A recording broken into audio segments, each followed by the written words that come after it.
Before we begin today's episode, we would like to express our heartbreak over the May 14th racist mass shooting in Buffalo, New York, which claimed the lives of 10 adults, and the May 24th school shooting in Uvalde, Texas, which took the lives of 19 children and 2 teachers. Our hearts go out to the victims' families and anyone who has been affected by these unspeakable acts of violence. Choose love, not hate.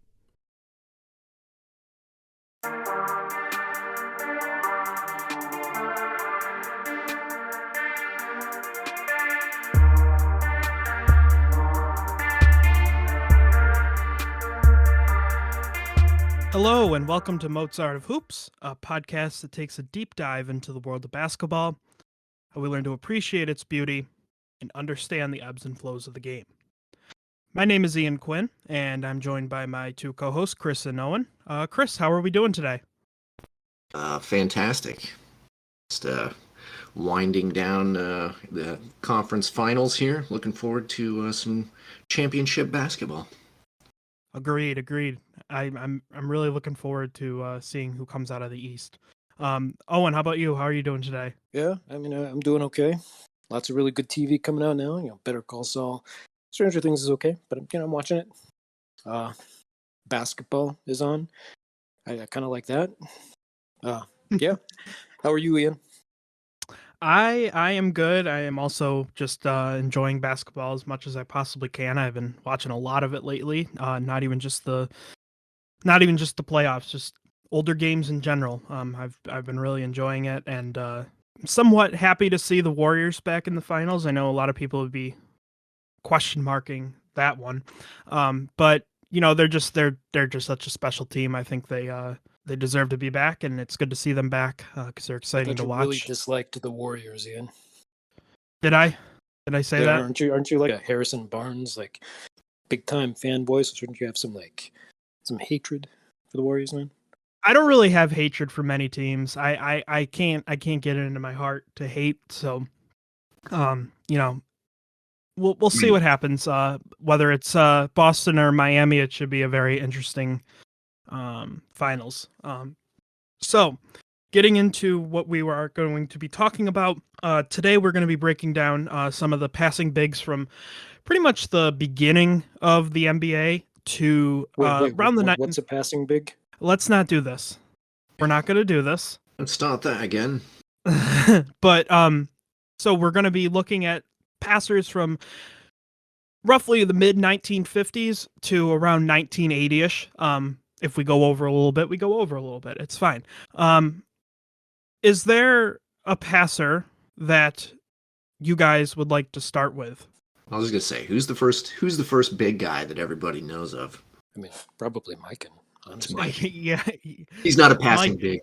He's not a passing. No. I disagree with both of you. I think he actually is at least somewhat of a passing big. Oh, geez, Louise. Okay, I mean the guy is capable of throwing a pass, but like. I mean this guy. Sure, he was coming in the pre-shot clock era, but he was still averaging 4 assists. That's pretty good. Yeah, I mean he was. I mean, I just haven't seen any of George Mikan film, so I don't really know much about him. I know that he had 4 assists, but how many of those were turnovers as well and stuff like that? Well, what we can surmise is he had a crap load of gravity as the first premier, interior scorer. So yep. All those Mikan drills, man, paying off. yeah.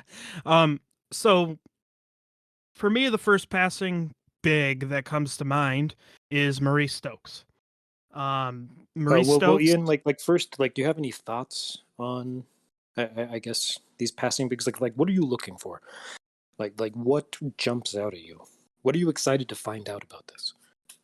I'm just excited to find out the different types. And how many there are throughout the years, and who is ahead of their time almost in terms of how they're passing. And speaking of somebody that's ahead of their time, I was just mentioning them. It's Maurice Stokes. I've frequently made the comparison that he is, and Owen. Owen's the one who I think originally made the comparison that he is 1950s Draymond Green. Just a really good movement passer, good in transition, He's just there's limited film, but from what I've seen, it's pretty incredible. I don't know what you guys think. Yeah, I mean, I think Yeah.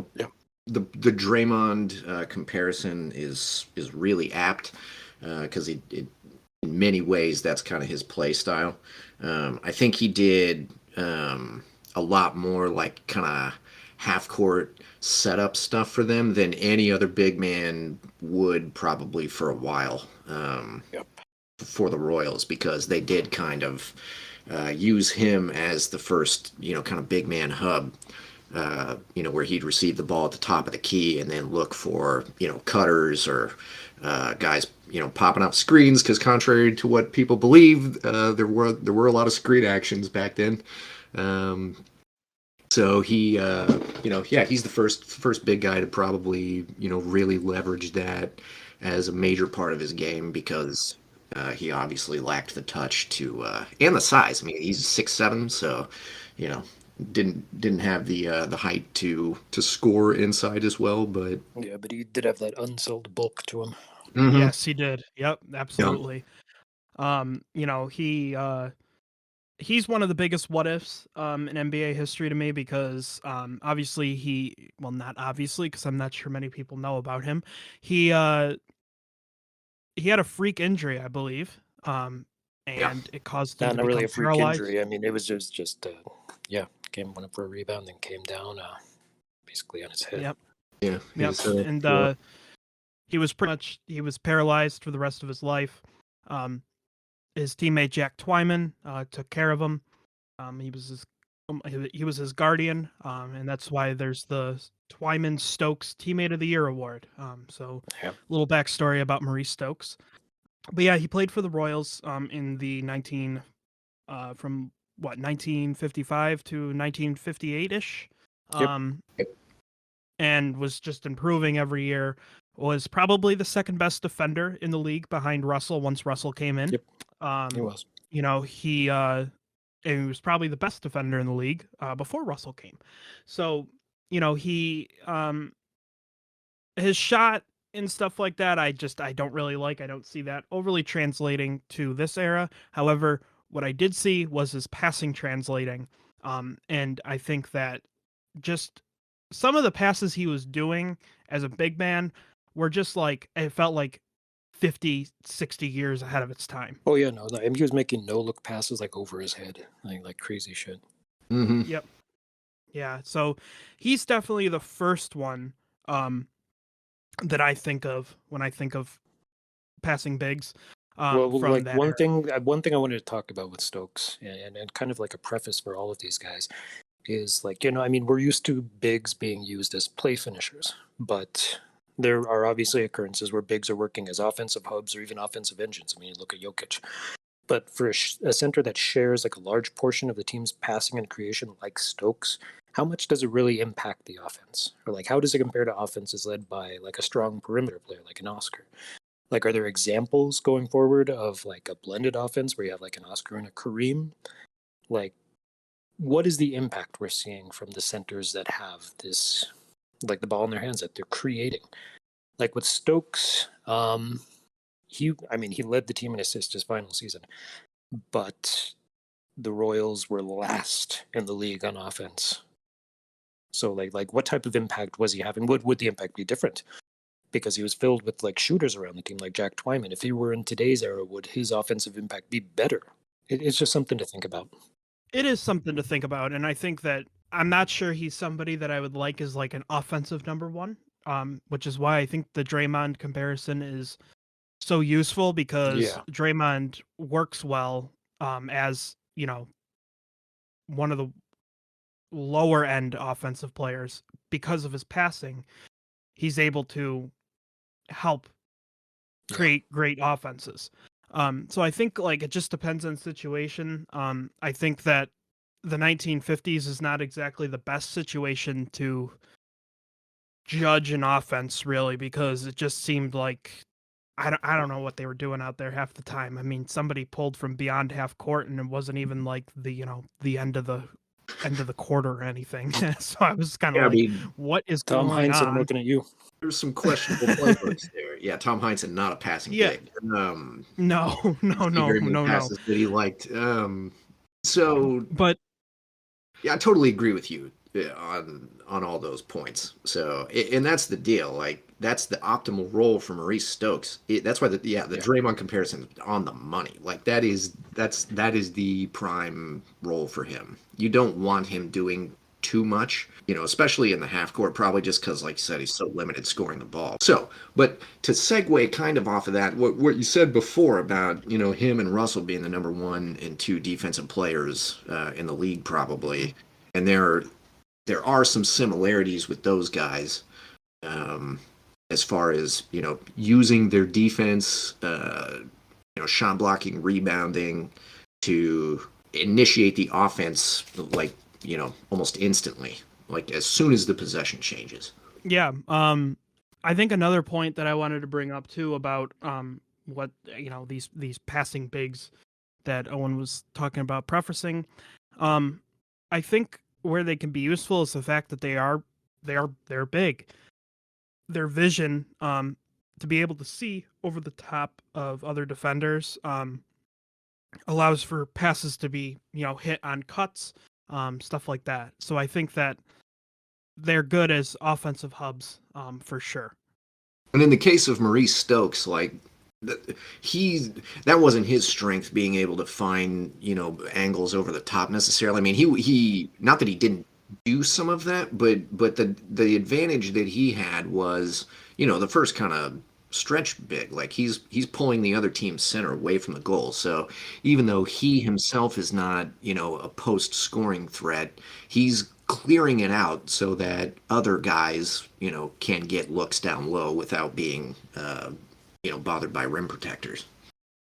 Yeah, and he's just really good at also where I see a lot of the Draymond in him is just the passing on the move. I think he's I was going to point that out. Yeah. He's very accurate and just seems to have really good vision in general when he's on the move. Whereas some of these other passing bigs we'll talk about, I don't think they are very good at that. I'm looking at you, Tom Borwinkle. But He just wasn't good at moving. no, no, he wasn't.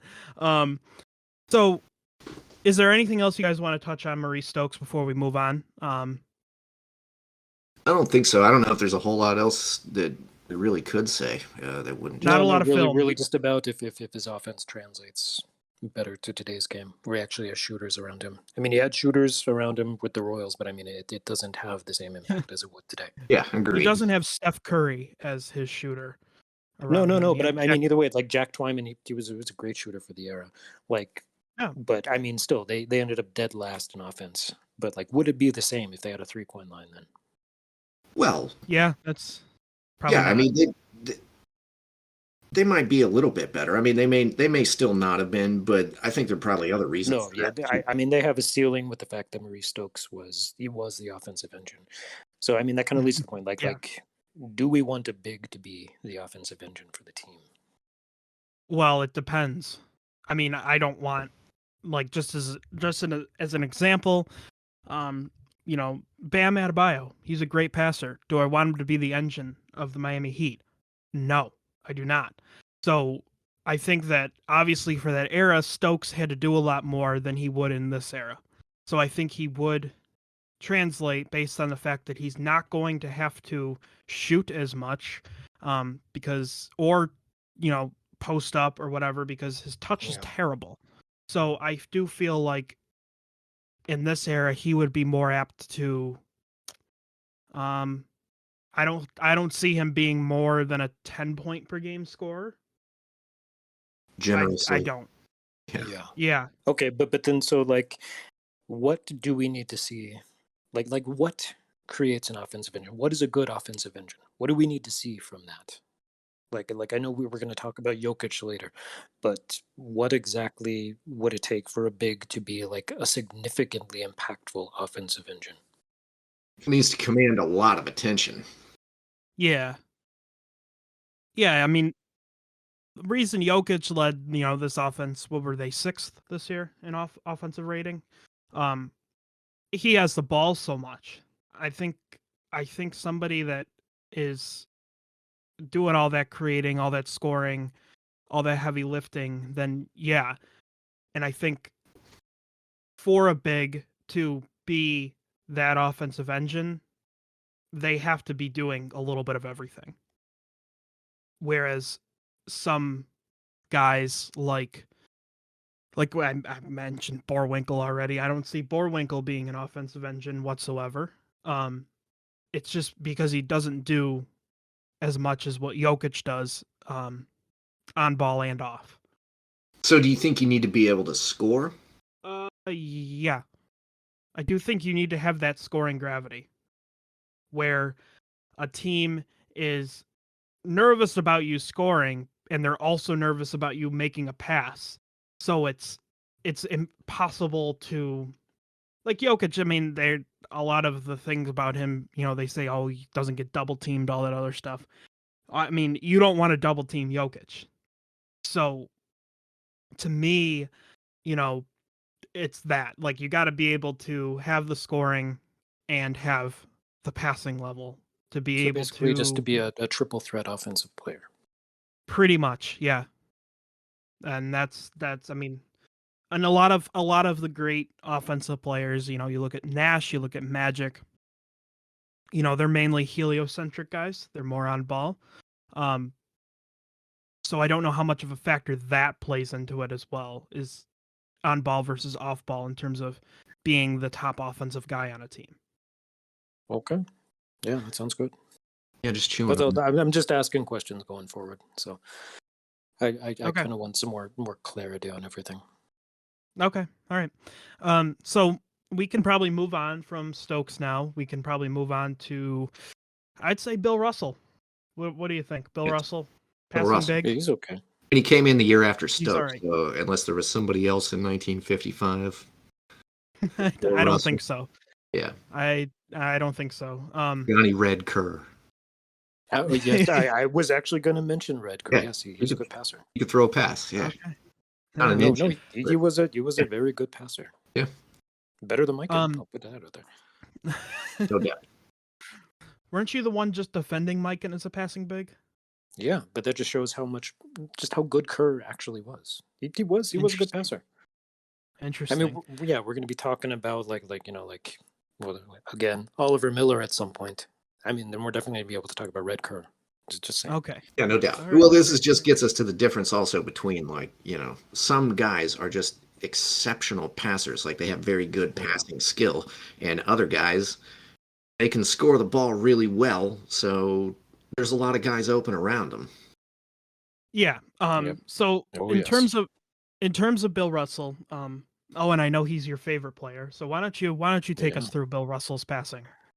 Okay. On the surface, Russell kind of looks like your now traditional, like what we see every day, just a passing hub center.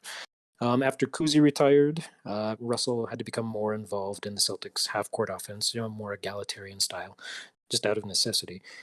And so he would typically work from the high post, finding cutters or waiting for an open teammate. So nothing really all that flashy, but he would occasionally fake a hook shot, and it would just turn into a pass to a teammate that's driving toward the basket. That was really cool. He had really good vision, which paired with his athleticism allowed him to find openings and make a tight pass to the right spot. Very KG-esque in his ability to map the court. But where Russell really excels in his passing is through his defense. Celtics offense was fueled by its defense creating transition opportunities, and Russell was the god in this arena. After getting a stop or rebound, Russell would use his vision to send an outlet pass way down the court to a sprinter for the easy opportunity. Just as often, though, Russell would get the ball and he would take it up the court himself, where he was able to pass on the move, kind of like Giannis almost. Even more fun, I mean, he was the greatest shot blocker of all time, and he would use some of these blocks and just tip it right to a teammate, which would lead to a fast break. Just insane. So on the surface in the half court, it doesn't look like anything spectacular. But underneath the surface, there's just so much more to his passing game. And the transition passing, that is what really shines through. I'm sorry. I just love it. Yeah, I agree with you. I mean, that was great. Awesome. He is awesome. That was great. Yeah. yeah, I've only seen like a game I of know I've Bill heard some people Russell. say he has these Rondo assists. No, man, come on. Yeah. So I wanted to touch on this a little bit. I was watching the 1963 NBA Finals. It was Game 6. So obviously this was Russell going up against, Jerry West, Elgin Baylor, you know, your classic scrubs from the 60s, right? Yep. And, you know, the play-by-play guy, I didn't get what his name was, but he said Russell again gets that rebound, and there's no discounting the effect that Russell has, not only in getting the rebounds, but also in starting up the Boston offense. And I mean, I couldn't agree more, because I mean, there was multiple instances where he just, would stop on a dime and be able to jump and block like a Jerry West jumper. It would tip up in the air because it was so light how he would block shots, and it was almost like a steal in a way. Mhm. And he would grab the ball and he would immediately kick it up court or push in transition. It was just incredible to me. Like, I feel like having not watched much of Russell just because of, the limited amount of film we do have, I was impressed in the fact that I didn't think he was that good offensively. So I think that my opinion of Russell changed a lot more because that passing is really, really good. Yeah, I agree. And that was also Bob Cousy's last game with the Celtics, by the way. Just throwing that out there.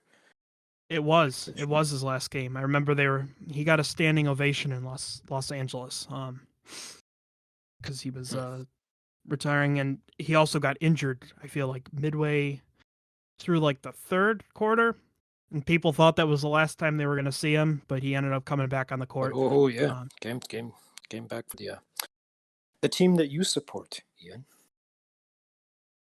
The Sacramento Kings. Mm-hmm. Yeah. Well, not exactly the Sacramento Kings. They weren't the Sacramento Kings yet, but the same franchise. Yeah, close enough. But yeah, I mean, just the fact that his offense was basically driven through his defense, I just found that really impressive. And just how important that was to the entire team's offense. Mhm. Oh yeah, absolutely. And that team was, I feel like that was one of the more well-built teams. You look at That's an understatement. Yeah, they were okay. 11 titles. Yeah, I mean they're perfectly engineered. Yeah, and just an incredible player. Don't forget, Red wanted to add Wilt into that same system, right alongside. I mean, that just that would have just been insane. But I'm almost kind of glad that didn't happen because I've enjoyed hearing the stories and watching some of the games with the Russell and Wilt rivalry, quote unquote. So yeah, I mean, I really liked Russell. I liked what he did. Not only is he, the greatest defender of all time, he's one of the best passing bigs of all time. Do you guys have anything else to say on Russell? I know Owen covered a whole heck of a lot. I don't know if you guys have anything else to add. Who do you prefer, Ian? Bill Russell or Maurice Stokes in terms of just passing? Oh man, and creation. We'll talk about playmaking as well. I think I prefer at this point. I think I prefer Russell,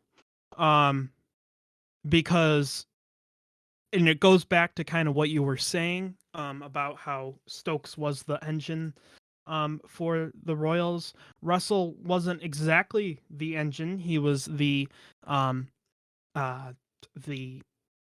hub in sorts, and the fact that his defense was able to. He did have to take on a bigger role when Cousy retired. He did. He had to. But I wouldn't exactly still call him the engine of that offense. I think that he's.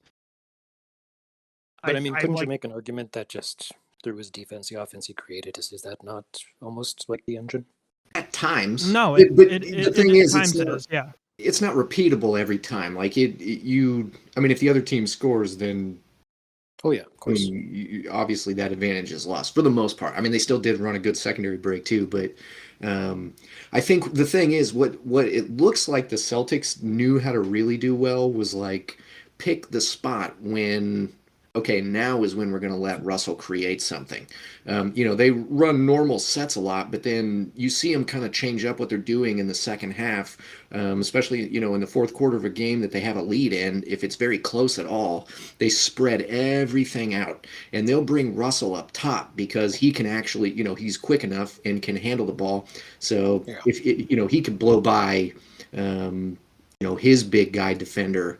And a lot of times he's just getting straight to the rim because they've got it so spread out. But if somebody comes over to pick him up, then he's got an easy dump off there. So it's, I think the degree of difficulty I don't think that's not how I would characterize Russell's passing. Like he just is very smart and heady, as with Oh yes. everything that he did. It's like it wasn't flashy. He didn't make any uh, just insane passes through tight windows that we're going to see a lot of other guys, like all the next guys we talk about basically are making completely a lot of different kinds of passes than what you see Yep. from Bill Russell. Yeah.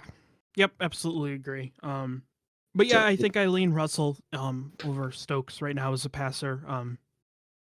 Just off the transition stuff is just incredible to me. So why don't we move on to um Russell's main rival, Wilt Chamberlain. Um, Chris, Wilt is your favorite player. Why don't you tell us a little bit about Wilt Chamberlain and his passing? yeah, so and there's a evolution here. I mean, as everybody knows, Will was the 50-point per game scorer when he came in. Well, I mean that was his MO, was he was going to take all the shots. The whole thing was going to run through him, and it didn't really stop per se when he started passing the ball. Mid 60s, kind of realized that some things needed to change in the offense because they were just not able to get over the hump. And as many others have pointed out, the team offenses did not exactly perform statistically better after he was there. But you do see him make more concentrated effort to get his teammates involved because, from a morale standpoint, that really was, pretty draining on those teams. I think, especially when, you're playing. I can't remember how many teams were in the league back then, but you're playing the same people over and over and over again. So, it's.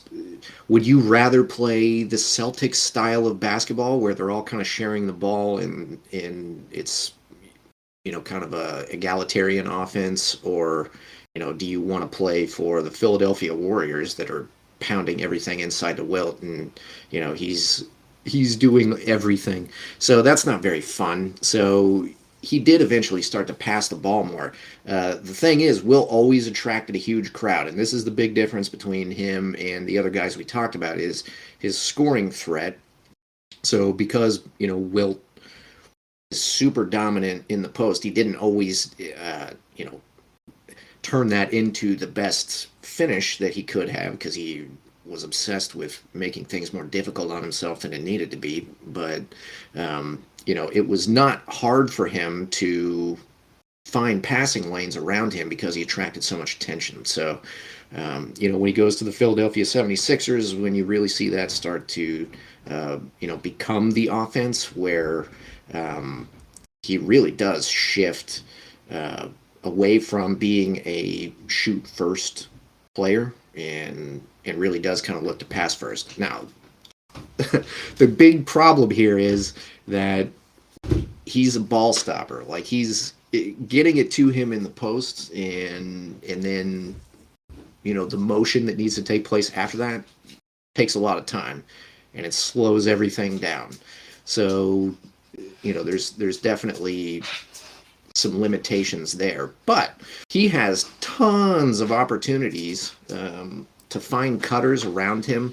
Those 76ers teams were really good at that as far as sending, Chet Walker, Billy Cunningham, Hal Greer into motion. Even Lucius Jackson was a pretty respectable guy to take a 10, 12-foot jump shot sometimes. So, or Wilt completely has drawn all the defense and somebody's wide open for a layup or a dunk down low. So he was really awesome at like these behind the back flashy kind of passes that you didn't really see anything like that before either, where he would hit a cutter just in stride coming down the lane, just going behind his back, which are visually very appealing. But Wilt also has some turnover woes, as everybody knows, also because those are not the easiest passes to make. So pretty good summary there, Chris. Just a few things I'm gonna touch on. I mean that basically covered all of it. I will preface what I'm going to say with I love Wilt. I mean I feel like that's pretty clear. I love him very much, and he was a damn good passer. But the feeling I have when watching him just pass or play make, it isn't one of awe. It's more like frustration. Like Wilt is the one player who could have been the most unstoppable offensive force in all of basketball.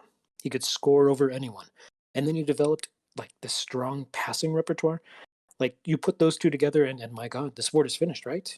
But that isn't really what happened. I mean, for all of his talent and strengths, he didn't consistently leverage his passing into better scoring opportunities and vice versa. So, like throughout the 67 and 68 seasons, his second and third years in Philadelphia, Will was defended as though he would score at will. Like the defenses were just like hounding him. So that opened the floor for his teammates, just due to his gravity. But like when defenses started to crowd him, he became more passive, and that became apparent in 1968. So like his touches in the 67 playoffs, he was averaging like 60 touches a game. And then in 1968, he like dropped by half. Like the Knicks, like they just started defending him like man to man, and Wilt was not taking advantage of that. He would just start like hunting for assists as opposed to like taking advantage of the scoring openings that were just there for him. And it was even worse against the Celtics. You just let Russell just like stop him. Those things just bother me. He had the passing talent, and he just chose to use that as opposed to tie it into his actual scoring game. yeah. I'm sorry, that just bothers me. No, I agree. I mean, that's all. Yeah, that's 100% valid. It's totally fair, and you can see a lot of the frustration. You say, yeah, I definitely feel it because watching him play. Yeah, boy, if you ever want to jump into somebody's body and make different decisions for him, uh, that's man. Yeah, I'm haunted by that. But I don't know. It felt almost like he was like protesting something. yeah, I mean, I'm not scoring like I used to, so now I'm just going to pass. when you can watch footage of Will, he himself looks frustrated perpetually. He doesn't ever look like he's happy with what's happening in the game. I mean, he gets constantly like, guys are they're pretty dirty with him, understandably, because you have to be like if he does whatever he wants, it's over for you. And yeah, he could have, and he never really did completely put all of it together in a way that would have made him, in my opinion, undisputably the best player of all time. So that's the worst part about it. The even worse part is that it just kept getting worse. And after he went to the Lakers, I mean, the offense completely dried up. I mean, he wasn't trying to, to score at all, and that underscores, your big point here. Like, if you're not able to score, what does that do to your ability to, to find passes to make? You may have the ability to do it, but if the lanes aren't there because you're not opening anything up, Yeah. Yeah. It's But I mean the thing is like even in 68, it's post injury, post like heart attack, all this stuff. Like he was still able to just move and to create openings himself. And you did see it like in 67, he was still doing it. But then in 68, like especially the playoffs, it's just like he just chose to be a passer. And because of that, I mean his touches went way down. Hal Greer had like 3 times the amount of touches. And that should not be happening. And like what you were saying with the injuries, he was very good in transition before all that.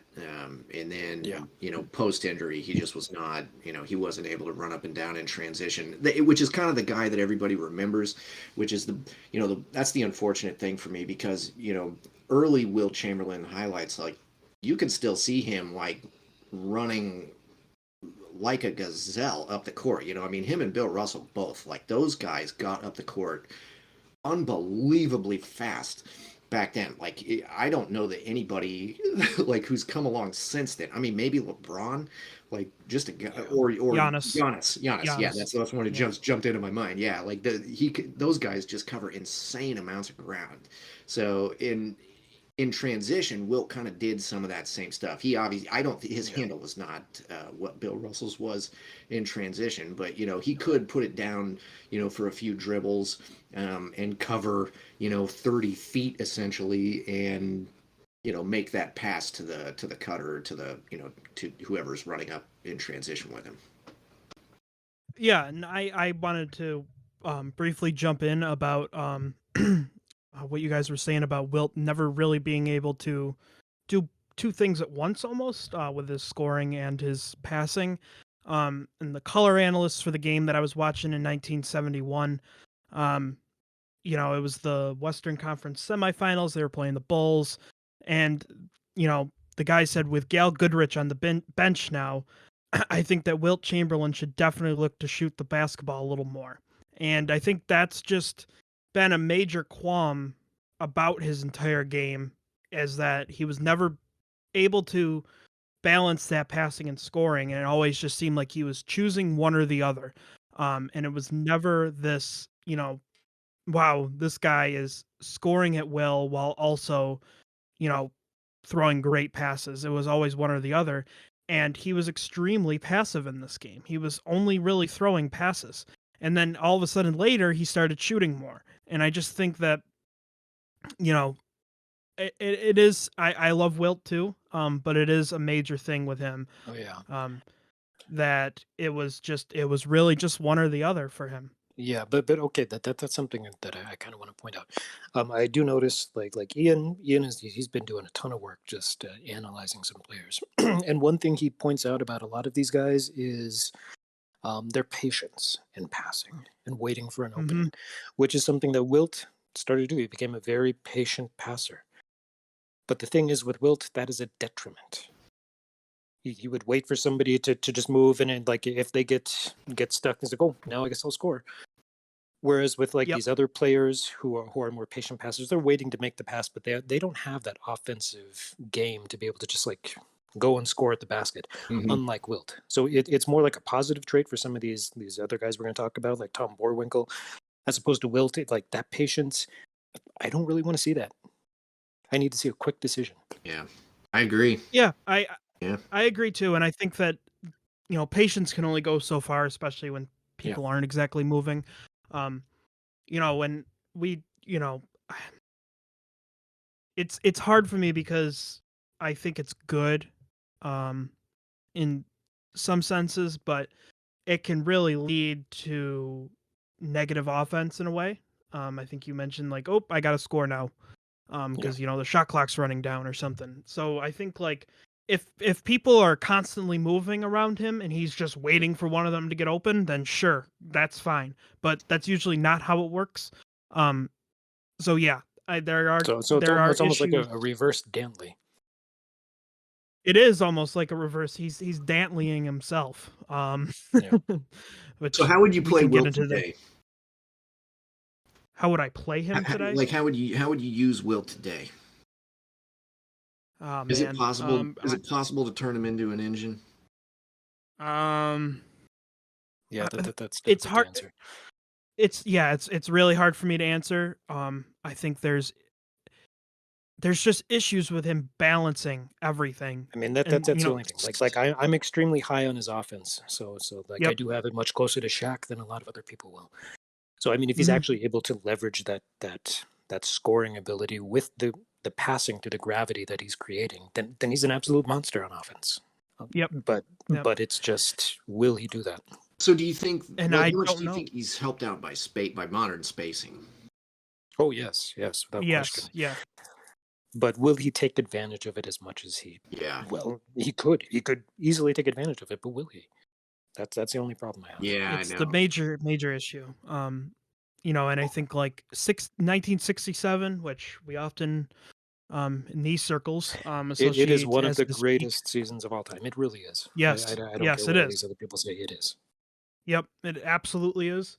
And it's the closest he really came to balancing that scoring and that passing. Yeah, totally. I think It I is. think maybe 1964 or 65. One of those years is also pretty Yeah, close. 64 is fairly Yeah. close. Not as Yep. much actual playmaking or creation, but Yeah, No. yeah. you go Nope. back and you look at 67 box scores, and it's like, yeah, he's got some insane games where, you can tell Yes. where when he's not, he's trying to get other people involved, perhaps when he's maybe doing a little bit more assist hunting than other times. But then when the chips were down, and they were really trying to win games at that point, and it was more about winning than it was, whatever he was doing individually, then you would see him come out of nowhere with like a, you know, 16 of 22 from the field and Yeah.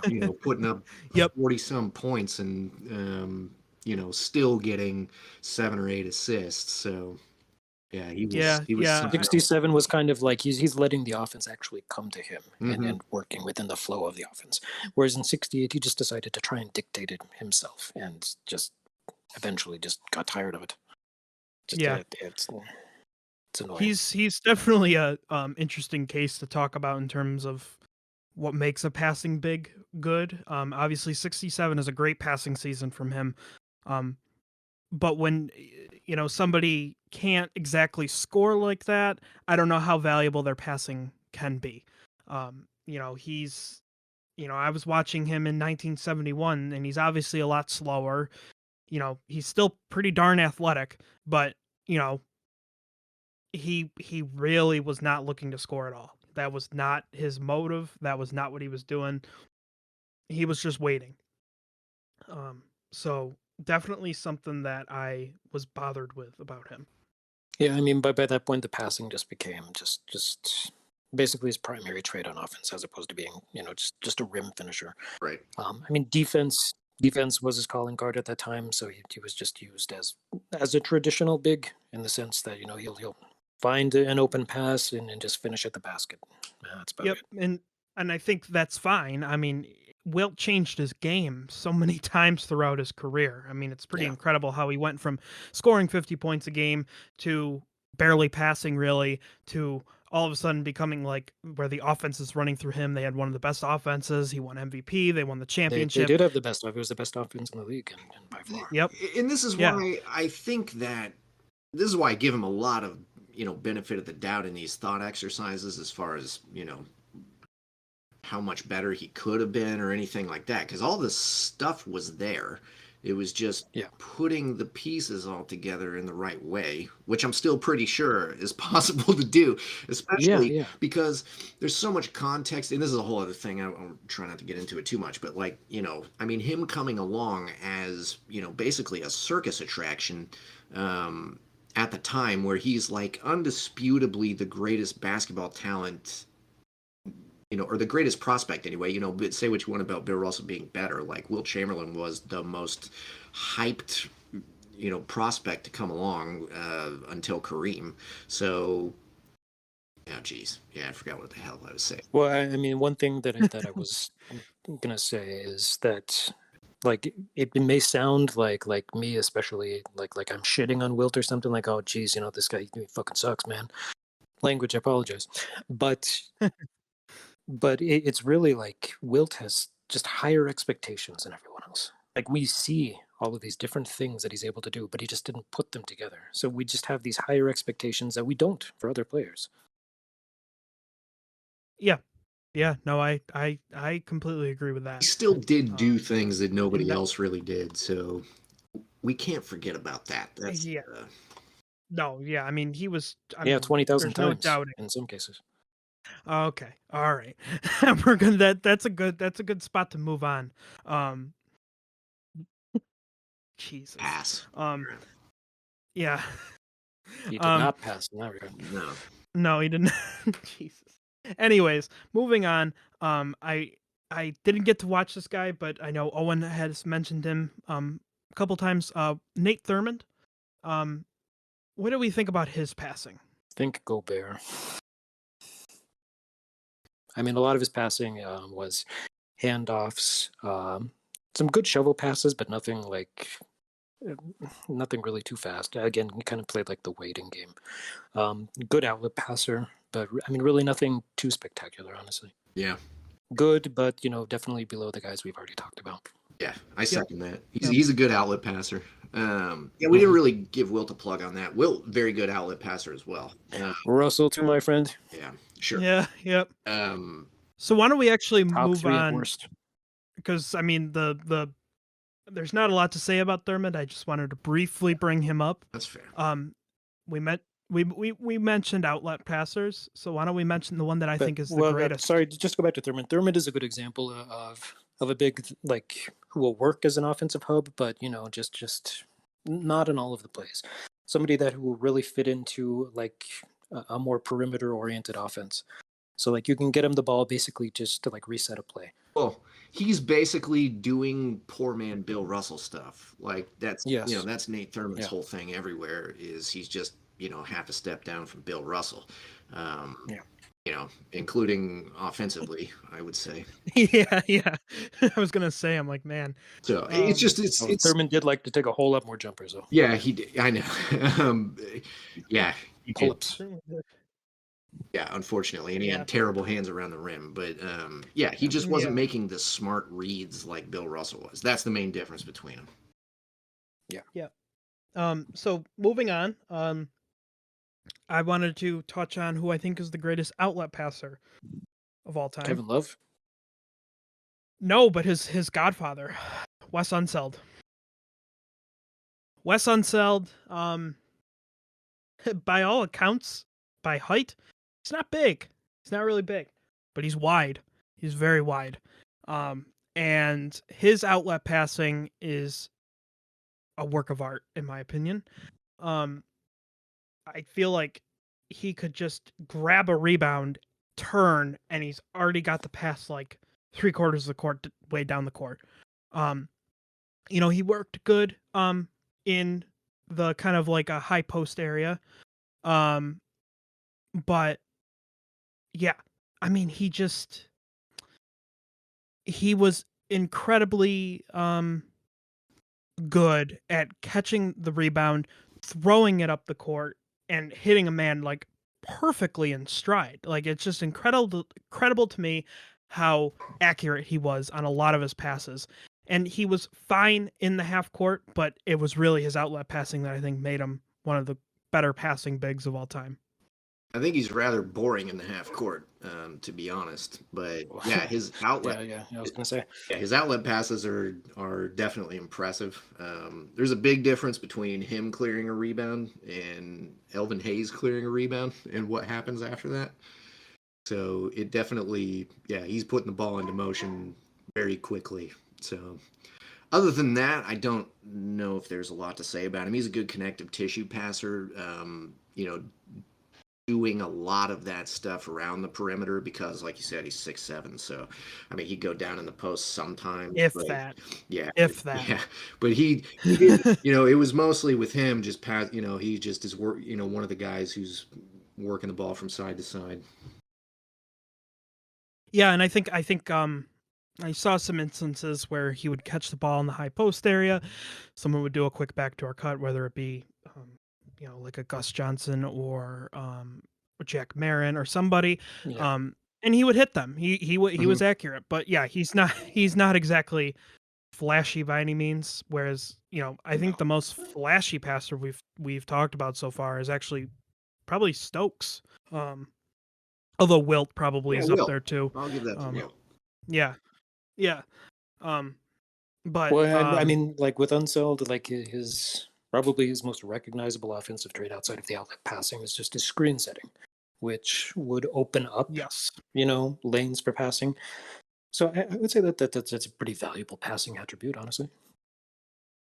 Yeah, he's I'd say he's probably the best screen setter of all time. Those things were bone crushing. I remember my uncle telling me about Wes Unseld and saying, just watch some of him. His screens are just like they're deadly. And yeah, I mean, it added up. He was a heck of a screener. Um, is there anybody else you guys want to mention before we Is this where we can talk wrap about? up this? Is this where we can talk about Tom Boerwinkle? I mean, yeah, I was gonna say this entire Yeah. episode has been leading up to Boerwinkle. Yeah, man. You got to do it, man. I mean, Come okay, on. so Yes. so Boerwinkle is again I don't even know exactly how to say this. Like I remember he's one of those guys when you watch old games, like even as an NBA history fan or whatever, you see this guy play and it's just like make me gag. Like he's 7 foot tall and doesn't move and he has no offensive post skills to speak of. It's not quite that bad. He actually does have a little bit. I'm just being not charitable to him here, but But still, I mean, when compared to like all these other players, yeah, I mean, yeah, that was not his thing. and I it's mean, very noticeable with someone like Wilt because it's just so different than what you see in other games. yeah, okay, so to be honest, what Wilt did is probably that's the closest thing to what Boerwinkle does of any of these other guys. So Boerwinkle, he can take the ball. To be honest, anywhere in the post if you want to give it to him, but you can start, he'll start that at the top of the key or at the elbow, or you can give the ball to him on the block and he can create from there too. The thing with Boerwinkle was he, like I said, he's 7 feet tall, so he had a vantage point where he was really good at finding the angle to pass down on guys. So he was just he's kind of like like the Eye of Sauron, just looking. Yeah, that's looking for Frodo. He finds him. That's it. Yeah, he does. He's always going to find the ring, man. It's actually really fun to watch him now that I've gone back and appreciated some of these things more. Like he's a very talented passer. To be honest, he's got the best touch on his passes and maybe the best vision of any of these guys we've talked about. As sad as that may make. Yeah. I'm not sure I agree with that. With his passing skill and I don't know, man. Yeah, I believe he's making passes that Bill Russell didn't but could have. So I don't know. The thing is, he's just out there. Yes, but it's like, look at his his per 75s he's just throwing darts. It's incredible. Yeah, he is. Yes. I think we were just talking about how boring Unseld is in the half court. I find Boerwinkle to be more boring. I actually don't find Unseld that boring. Like you talk about with the screens, I like seeing that. Yeah, that's cool. Yeah. As far as Boerwinkle goes, he's not. To me, his only good trait on offense was his passing. His scoring is very not great. He's decent down in the post because he's strong. But he's not moving hardly at all. He is standing on that free throw line and just pretty much waiting. And I don't know. I was impressed with some of his passes, but in general, it seemed like he was just making the right reads. Yeah. And I mean, that's why, it does work in a more egalitarian offense. So he's able to actually, hit the movers, hit the cutters, while not being the focus of the defense. Okay, so but you certainly, what you can see from him is he's hitting guys in those tight windows. Like he's squeezing those passes in where it's like, like you had no margin for error on that at all. Yeah, and he's not turning the ball over a ton. That's the other thing. Like he's making these high difficulty passes. With pretty good efficiency, especially definitely compared to Wilt. So, which it may not be saying much, I guess. Man, this Wilt guy, I don't know, man. I wasn't expecting this to turn into a Wilt slander episode, but I guess here we are. So okay, but at the same time, like I could see Wilt doing that role just as well. So he could absolutely. So I think this is a good spot to actually stop. We finished with Boerwinkle. I know I said we were going to go up to 1980, but I think we can cover them in the next episode. get into some of the other guys from the 80s that were good passers and maybe even up into the 90s. Well, You know, man, I we thought haven't this even was a got good all the guys episode. from the 70s yet. I know we Yeah. got a few more guys from the 70s to go, that I think are better passers than the guys we've already mentioned. So I am looking forward to continuing this series. It's going to be coming out every 2 weeks. On the Mozart of Hoops podcast channel. We're pretty much on every single platform now. The main ones obviously being Apple Podcasts and Spotify Podcasts. You can find us on Twitter at Mozart_of_hoops. You can also find us on Instagram at Mozart of Hoops, all lowercase, all one word. And yeah, I link our Twitters and our Instagrams in the bios. So thank you guys for coming on again. This was a great episode. You know, we're gonna continue. There's so many of these guys, and I'm really glad that we're breaking down some of these guys that maybe people haven't even heard of yet. So I think it's fun. So until next time, peace.